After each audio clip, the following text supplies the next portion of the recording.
Day, naay tulo ka cage diri aba, goods pa kayo ug wala pay guba.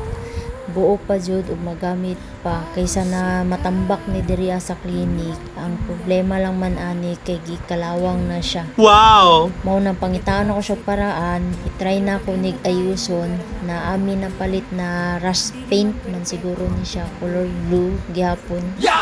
At ani i-apply na ko ni diri pero ang una na kong buhaton mag steel brush sa tanang party aning cage.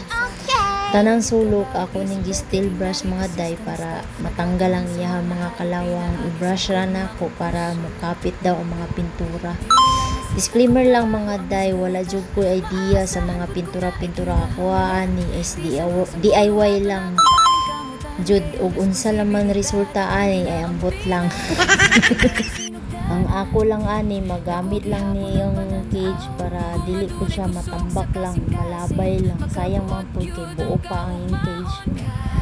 Nya daghan mig mga admit magamit yun ni siya labi na sa mga small breed na mga dogs or cats. Ako lang ning gibalintong-balintong para tanan pati sa ilalom, sa singit-singit niya, tanan mga rush niya matanggal lang jud.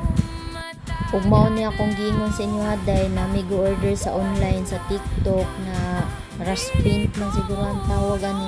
Wala ko kabalo basta gipalit na namo kay puro para daw ni sa mga gikalawang-kalawang na mga cage ana.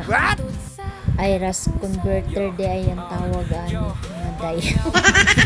Unya pagsugod na ako ani day, gimix-mix lang na ako ning kuan kay mao may instruction dito pero bago na ako ni siya na open jud day naabtan jud ko og mga 15 minutes bago na ako mo-open perti man ding gahiya ani. Tapos karon gi-apply na ako ani day perti man ding lisura ani kay perting gamaya sa akong brush na wala ko laing brush na. Ngita ko sa akong mga gamit na mga sa wala jud brush. So ako na lang dyan yung gitsagaan ang brush na libre yan yung paint converter. Ala na, gimikos-mikos lang na ako na perti na kong dugayan na humana na murang dagan siguro 3 hours ko sige pintura anin purasa. Perting dugayan mo man kay gamay kay akong brush. Oto, gisugdan na ako, gikuha na ko ang singit-singit. Wala pa dyan ko kabaluday kung asa ko magsugod, kung diri ko sa taas o diri ko sa gilid.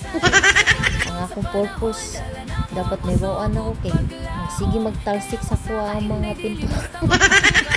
Padulong sa akong naw, padulong sa akong mga braso, padulong sa akong mga salinas, sa akong tsinelas, kasi asa na nabot, pati sa pader sa clinic na kuha nagpintura day.